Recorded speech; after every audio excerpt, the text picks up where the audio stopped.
თითქმის 4 საათი გაგრძელდა საზოგადოებრივი მაუწყებლის ახალ მენეჯმენტსა და მესამე სექტორს შორის შეხვედრა.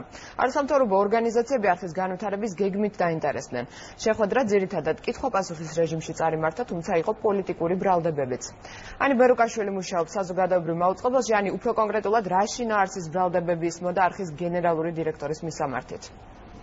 ბრალდებები ძირითადად საზოგადოებრივი მაუწყებლის ბორდის ყოფილი წევრის ნინო დანელიას მხრიდან ისმოდა. მან ისაუბრა ვასილ მაღლაფერიძის პოლიტიკურ სიმპათიებთან დაკავშირებით, გარდა ამისა რეიტინგებზე საუბრისას მაღლაფერიძეს გაახსენა GDS-ში მუშაობის პერიოდი და აღნიშნა, რომ მაღლაფერიძის გადაცემებს არ ქონია რეიტინგი. თუმცა დღევანდელი შეხვედრის უმეტესი ნაწილი მაინც დაეთმო იმ გეგმაზე საუბარს, რომელიც ახალმა მენეჯმენტმა წარმოადგინა. მესამე სექტორის წარმომადგენლები დაინტერესდნენ, თუ რა მოხდება ამ გეგმის განხორციელების შემთხვევაში, დაიხურება თუ არა გადაცემები, ასევე იმსჯელეს იმაზე მოეთხოვება თუ არა საზოგადოებრივი მაუწყებლის ყველა გადაცემას მაღალი რეიტინგი. როგორც დღევანდელ შეხვედრაზე გაირკვა, მენეჯმენტი აპირებს, რომ შექმნას გარკვეული ფილტრი და ამ ფილტრში გაატაროს ყველა გადაცემა. თუ რა კრიტერიუმებისგან იქნება შემდგარი ეს ფილტრი ჯერჯერობით არ არის ცნობილი, თუმცა მოგვიანებით თუ ამ კრიტერიუმებს გადაცემები ვერ დააკმაყოფილებენ, მხოლოდ ამ შემთხვევაში იქნება მათი დახურვის საკითხი განხილული.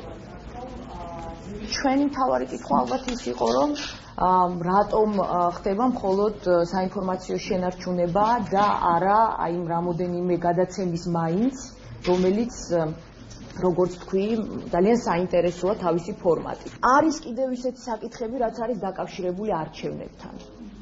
ადგილობრივი თვითმმართველობის არჩევნები მოდის და ამ პერიოდში რა არის თქვენი გეგმები? რა თანხა ჭირდება საზოგადოებრივ მაუწყებელს, რომ გადაიარაღდეს სრულად?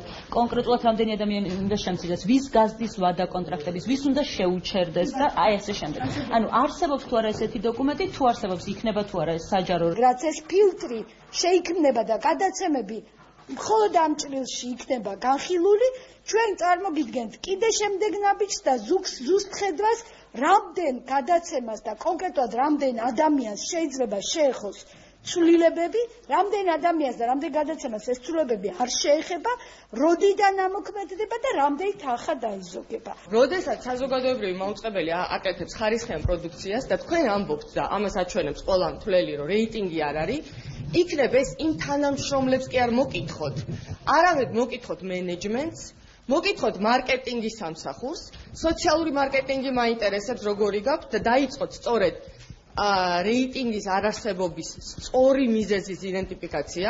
თქვენი გადაწყვეტილებებით, რომელშიც თქვენ იღებთ პირადად მონაწილეობას საქართველოს პირობებში სრულიად არანორმალურ ხელფასებს უნიშნავდით ადამიანებს, სრულიად არანორმალურ ხელფასებს და სრულიად არანორმალურად, ოფიციალურად ეწერათ რესტორნების ხარჯები, ეს ოფიციალურ დოკუმენტებშია, თუ თქვენ იღებდით ამ გადაწყვეტილებას, საზღვარგარეთ კონტრაქტებში ეწერათ ვოიაჟებისთვის, კიდევ მისი ოჯახის წევრებისთვის, ესეც ამ კონტრაქტებშია.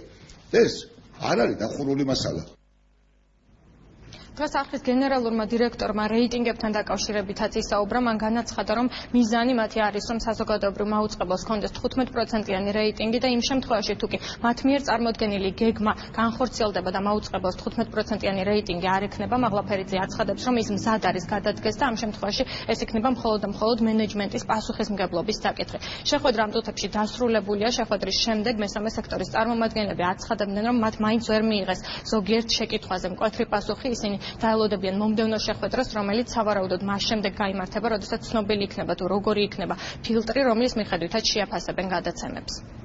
მადლობა, ანი ბერუკაშვილი საუბრობდა პირდაპირ ეთერში. მთავრობის